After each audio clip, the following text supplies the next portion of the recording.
अवैध कारोबार हुआ है, यदि जीएम जेल में अवैध कारोबार हुआ है तो अंचलाधिकारी स्वयं सक्षम में कार्रवाई करने का। अंचलाधिकारी मैं कह रहा हूँ उस पर कार्रवाई करें। अभी तक नहीं की है, मैं वो सुन रहा हूँ, इसलिए मैं उन्हें भी लेकर आया हूँ, मैं उन्हें लेकर आया हूँ, उस पर कार्रवाई करें, वो मैं उन्हें बोल दिया हूँ। तो मैं आप सभी लोगों से एक अपना आग्रह करना चाहूंगा कि आप लोग का जो डिमांड है कि जो उस पर कार्रवाई होना, लीजधारी पर कार्रवाई होना चाहिए, तो लीजधारी पर कार्रवाई होगी, फाइल अब बढ़ेगी डीसी साहब के पास, क्योंकि लीज डीसी साहब के द्वारा दिया जाता है तो फाइल उनके पास बढ़ेगी। तो मैं आप लोगों से आग्रह करूंगा कि आप लोग अपना जो ये धरना कार्यक्रम है आप लोग उसे समाप्त करें। मैं आप लोगों के साथ हूँ, मैं भागने का मैं यहीं आप लोगों के बीच में हूँ।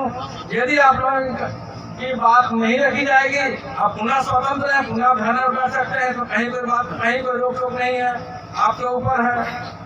इसमें एक चीज है और भी, हाँ, पुनः इस पर कोई खनन का कार्रवाई नहीं होगा, इसकी भी गारंटी आपको देना होगा। पर्यावरण का लिखित देना, लिखित तो देखिए, सुनिए, लिखित तो हम नहीं, लिखित देखिए विभाग देंगे। मैं खनन विभाग से मैं बात कर लिया, उन्होंने कहा कि मैं खनन रुकवा दूंगा। खनन देखिए, ये खनन विभाग दे सकता है, मैं गलत काम नहीं करता हूँ, मैं अपने क्षेत्राधिकार आपको नहीं रहा हूँ, मुझे बात उसी के प्रतिनिधि अभी आप कहें तो मैं खनन पदाधिकारी से बात कर। गढ़वा से, लातेहार से पलामू तक आप जब देखते हैं तो पहाड़ों की खनन जिस रफ्तार से चल रही है, बालू का खनन जिस रफ्तार से चल रही है, जंगलों की कटाई जिस रफ्तार से चल रही है, हमें लगता है कि ये सरकार जो कहकर आई थी पूर्व की सरकार के विरोध में, जो लोगों ने बहुमत इसको दिया था, वो शायद वैसा नहीं है। और ये सरकार भी जनहित में काम नहीं कर रही है, ये जन विरोधी सरकार है और ये पूर्ण तरीके से माफियाओं के द्वारा प्रायोजित काम करने में ये सहभागिता अपनी लगा रही है और जनता इसके खिलाफ जा रही है। और दजवा पहाड़ बचाओ संघर्ष समिति पुनः आज जो रात की टेंट तोड़ी गई है, उस टेंट को लगाने के लिए लोग एकजुट हुए हैं। वहाँ गांव में मीटिंग हो रही है, जो हमें अभी सूचना दी गई है, और हो सकता है कि कल से परसों तक मैं भी जाऊंगा और उस आंदोलन को आगे बढ़ाएंगे हम लोग। ये क्योंकि वह आंदोलन उस क्षेत्र के लिए किसानों के हित में और गांवों के हित में, जानवर पशु के जो चारागाह है उसके हित में, वही बहुत ही महत्वपूर्ण है उस पहाड़ को बचाना। और ये स्थिति को लेकर हम लोग लड़ रहे हैं और सरकार उसको तोड़वाने पर लगी है और सरकार के लोगों के द्वारा ही वो खनन हो रहा है, ये स्पष्ट हो गया। नहीं, एक चीज तो स्पष्ट है कि ये पत्थर माफिया जो वहाँ काम कर रहा है, माफिया शब्द इसलिए कह रहे हैं क्योंकि वो अवैध इलीगल काम हो रहा है। तो एक्चुअल में जब इस तरह का कोई इलीगल काम हो रहा है और पूरा प्रशासनिक महकमा, जिला प्रशासन से लेकर स्थानीय पुलिस तक अगर पत्थर माफिया के साथ सपोर्ट में खड़ा है, तो इसको आप किस नजरिए से देख रहे हैं? क्या सरकार का संरक्षण प्राप्त है माफियाओं को? एकदम बिल्कुल आपका मूल्यांकन सही है। इसमें सरकार के मंत्री तक इसको पैरवी कर रहे हैं कि कंप्रोमाइज कर लीजिए आप लोग, इसको एसडीओ के द्वारा, सीओ के द्वारा कंप्रोमाइज करने की बात आई है और माफियाओं के द्वारा धमकियां भी पहले दी गई हैं। और तमाम चीजों के बाद भी अगर गांव के लोग उस आंदोलन को लेकर चल रहे हैं तो ये उनके बिल्कुल उसको महत्व है और उनकी बहादुरी है। इस बहादुराना कार्य के लिए हम लोग उनके साथ होंगे और इस आंदोलन को आगे भी ले चलेंगे। और ये पूरी सरकार का इसमें सहमति है उस खनन करने में, और ये सरकार माफियाओं के गोद में बैठी है, ये कहना अब कोई गलत नहीं है। ताकि पूरी महकमे में सरकार में बैठे हुए मंत्री और जो महागठबंधन की सरकार है, उसी सरकार की एक पार्टी राजद का वो जिला का अध्यक्ष है, गढ़वा जिला का जी, उसका वो खनन उस कंपनी के साथ में बैठकर जिनके लीज जिन्होंने कराया है। तो इस प्रकार से लगता है कि महागठबंधन की सरकार जिसमें हेमंत सोरेन मुख्यमंत्री हैं, ये माफियाओं की सरकार है, ये जनहित में काम नहीं कर रही है। तो ऐसे में संवैधानिक मूल्य और संवैधानिक अधिकार आपको कहाँ दिखाई पड़ता है? देखिए, जो संवैधानिक प्रावधान है और जो लोगों के जनतांत्रिक नागरिक अधिकार मिले हुए हैं, उसकी सुरक्षा यह सरकार नहीं कर पा रही है। जो शांतिपूर्ण तरीके से भी जो आंदोलन के लिए आगे बढ़ रहे हैं, उस आंदोलन को भी ये लगातार वो कुचल रही है। और उसके साथ ही साथ जो इन पुलिस पूरी तरीके से अनियंत्रित हो गई है यहाँ की, और मानवाधिकार पर हमला केंद्र सरकार से लेकर और राज्य सरकार तक, वो एक जैसा, कोई अंतर नहीं दिख रहा है कि रघुवर जी की सरकार में और हेमंत जी की सरकार में कोई तफरका नजर आ रहा हो। चाहे वो मुठभेड़ का सवाल के नाम पर हत्या का सवाल हो, चाहे वो जनतांत्रिक अधिकारों को कुचलने का सवाल हो। आप लातेहार की घटना को आप उदाहरण के तौर पर देख लीजिए कि किस तरीके से ब्रह्मदेव सिंह की हत्या, जो वहाँ के पुलिस पदाधिकारी हैं वो उसको स्वीकारते हैं कि गलती हुई थी, वो उसको 20,000 रुपया नगद देते हैं, लेकिन उल्टा उन्हीं लोगों पर फिर केस भी होता है।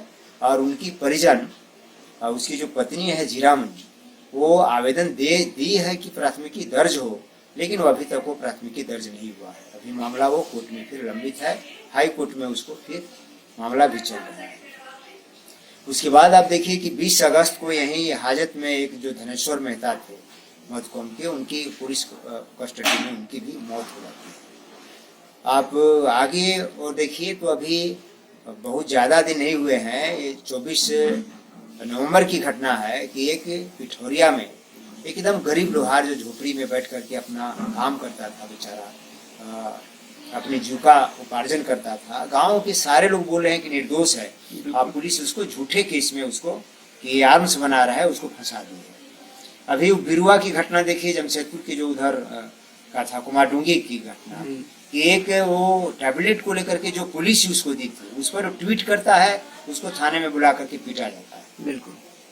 आप देखिए भी जो धजवा पहाड़ के जो चल रहा है, तो धजवा पहाड़ का भी देख रहा हूँ कि जिस तरीके से वो साफ साफ वहाँ का सीओ लिख करके दिया है कि यह जो खनन है यह अवैध है, लीज किसी दूसरे प्लॉट का मिला है और वो पहाड़ को वो उसको छिन भिन करना चाहते हैं, उसमें काम लगाए हुए हैं।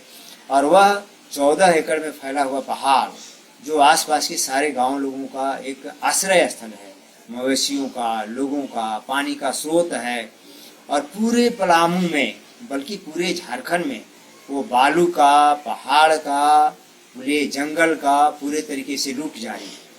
यहाँ तक कि उच्च न्यायालय, अभी कल के ही अखबार में वो खबर छपी है, वो अदालत कोर्ट कह रहा है कि हम इसको अवैध खनन को हम बर्दाश्त नहीं करेंगे, लेकिन उसकी बिना परवाह करते हुए जो 30 दिन से लगातार ग्रामीण अपने पहाड़ को बचाने के लिए दिन रात वहाँ लगे हुए हैं, उन्हीं का एक अनुमंडल स्तर का अनुमंडल पदाधिकारी जाकर के उनको मौखिक आश्वासन देते हैं।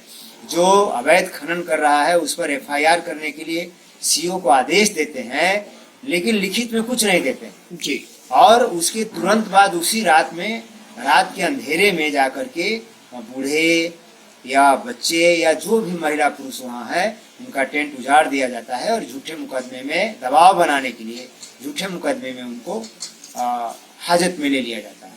एक लड़का कोई राजू या क्या नाम है जो अभी हाजत में है। तो इस परिस्थिति में ये साफ साफ दिख रहा है कि सरकार को संवैधानिक मूल्यों का, नागरिक अधिकारों का और संवैधानिक तरीके से आंदोलन करने का कहीं से कोई उसको वो बर्दाश्त नहीं कर पा रही है।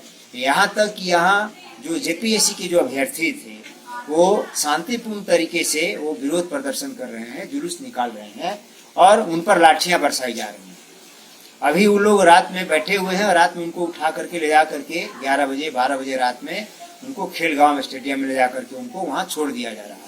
तो इस तरीके से थे तो पूरे तरीके से संवैधानिक मूल्यों को, जनतांत्रिक अधिकारों को ये कुचलने का प्रयास हो रहा है, जो काफ़ी गौर करने की बात है और इस पर गंभीरता से सोचने की जरूरत है। और हम तमाम लोग इस पर गंभीरता से सोच रहे हैं और आगे की कदम उठाने पर इस पर विचार हम लोग कर रहे हैं। सरकार की मंशा क्या नजर आती है इस तरह की कार्रवाइयों पर? सरकार की मंशा साफ है कि वो जो जल जंगल जमीन को लोगों को सौंप कर और उसके बल पर जो अपनी झोली भरने वाले लोग हैं, उसमें जो कोई भी अगर प्रतिवाद करने का कोशिश करेगा, जो कोई भी उसको रोकने के लिए आवाज उठाएगा, उसके लिए सरकारें डंडा, लाठी, झूठे मुकदमे में फंसाने तक के लिए वो तैयार है। वो नहीं चाह रही है कि हमारे कामों में किसी तरह का कोई अड़चन पैदा हो।